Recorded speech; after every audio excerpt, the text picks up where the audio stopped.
You all about to witness my first ever cast with this fishing line, okay? I save it just for you folks. Oh yeah, I mean the castability on that Acipenser is definitely more than the other fishing lines that I used out there. And I just got a tap on my first cast here on the Delaware River. I kid you all not. Well, I tell you all what, the shad are supposed to be running here right now, which is why I decided to come here today with a little jerk bait. A lot of people tend to believe that you can't catch the shad unless you're using spoons and inline spinners, right? I'm going to show you all that he ain't quite like that. There are two different species that run up this river around this time of the year. One is the American Shad, the Alosa sapidissima, and the second one is the Hickory Shad, the Alosa mediocris. And for the year of 2022, I haven't landed any of them yet. So today is the perfect opportunity to do so. I picked this particular spot because, as you guys can see, the current is pretty strong out there at the moment. So as far as you cast right along the current break, if there are any shad that I tired, right, and just sitting there, they should smack the jerk bait. Well, talk the talk, walk the walk, right? Talking is easy. Let's go catch him. Right, let's cast a little bit there. Dude, what is that? Is that a turtle? A piece of wood? Fish on. EPF grub. Oh yeah. I was bumping them. I was bumping them on the jerkbait, but no hits. Switch to the EPF grub. First shad coming up. Silvery Kings of the Delaware River. All right, I mean, now we just need to land it. 6 pounds test line, EuroTackle. Look at that. Oh, let me tell you, if it can handle a shad, then I have a lot of faith in the line, you know? Oh, yeah. That's a beauty right here. Look at that. It's a hickory. Yeah. Alosa mediocris. All right, look at that, huh? Yes. EPF grub. Oh, actually, it may be an American. It's got the dots here at the back. Well, I'm going to identify later, but definitely an Alosa. That's what's up. Well, I tell you all what, this is the only sample of the day that I actually took photos of it on the EPF grub, just for me to have a little memo of it.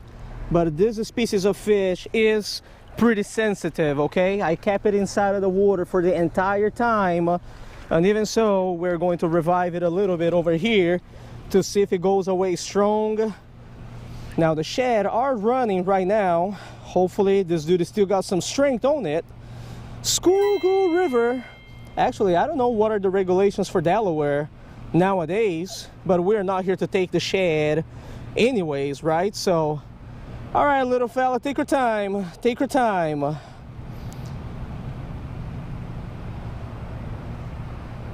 right, all right. Oh, are you all right? Are you going to be okay? Slowly finding its way. All right, stay inside of the water for a good 40 seconds. Okay, I'll take it as a good sign. Like I said, we're going to release all the other ones today fairly quick. That one was really, you know, the one for scientific purposes that we took a few shots here and there. But that being said, hey, you guys saw it, you know. EPF grub, okay, with the EuroTackle fishing line. Not bad, huh? Not bad.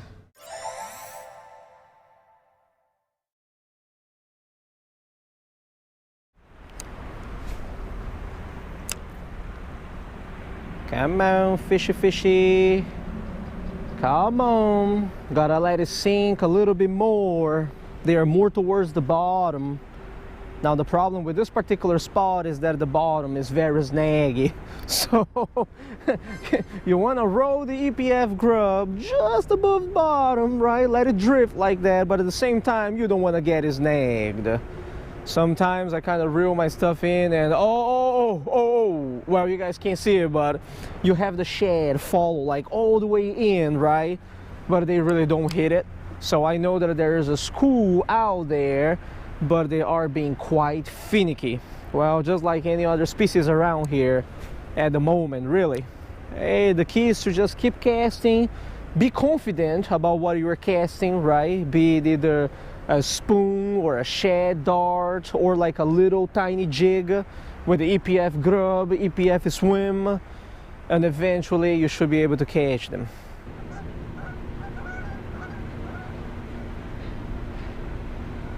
Oh yeah, oh yeah, oh yeah, oh.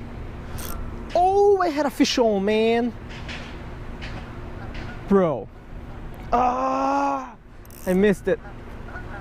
Ah, I thought it was snagged, man. Ah, ladies and gentlemen, I thought it was snagged. And then the tip of the rod kind of moved a little bit.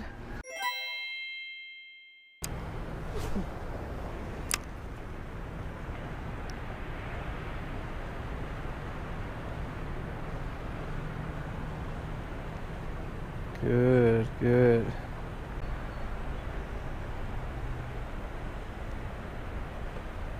Fish on. Oh yeah. Ooh, boy. All the way down there. EPF grub. That Van Ford is putting in some work today, that's for sure. Oh yeah. Oh yeah. Woo, man. We don't have tarpon here in Pennsylvania. Know what I'm saying? We leave those for the Florida folks. We got the shad. Son, light tackle shad fishing. Dude, it's not a shad, bro. It's a nice smallie. Hey, I'll take it any day too. You know what I'm saying? Damn, man, fat smallie on the EPF grub. Bro, that is what's up, Delaware River. Fat smallie, okay? Look at that, man. I thought it was going to be a gigantic shad, but look at that, huh? Now that is what's up, EPF grub. Oh my man, that's a pleasant surprise. Now that is what I call a pleasant surprise. Have one of those show up, you know, on the EPF grub. I have it in the water right now. I'm getting my tools over here because I want to see how much that fish weighs, even though it is not like, oh, trophy smallie from the Delaware, you know what I'm saying? It is still worth waiting. So, all right, come over here, big girl. I mean, I say big girl, but I mean, it's nice. It's a nice smallie for the Delaware River, you know what I'm saying? That's not bad at all. EPF grub putting in work here today, all right? I'm gonna use my grippers over here, give it some more water, and then we're going to measure it to see how big this fish is. Gotta leave it on the water right over here. That is what's up, man. I thought I had the king of shad on my line, right? This fish fights so good. All right, I got the scale ready. Let's see what we got here. We're gonna do major league fishing style over here, you know what I'm saying? Okay, 1.74 minus 0.11, right? 1.63, so 1.5 pounder. Gotta tell you, it felt way bigger than that for how it fought. Look at that, 1.5 pounder smallie, all right, from the Delaware River. Okay, ready to go? Yeah, man, get down there and become a future solid bronzeback, yeah? Now that is what's up. Beautiful day out here. This line is the bomb.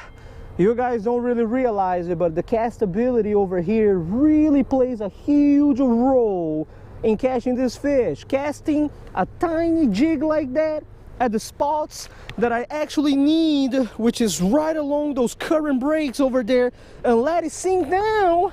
If I wasn't using this line, I'm telling you, I wouldn't be able to cast such a tiny lure over there, which is where all the fish are at, right? All right, anyways, that being said, let's go back to fishing because the action right now is pretty hot.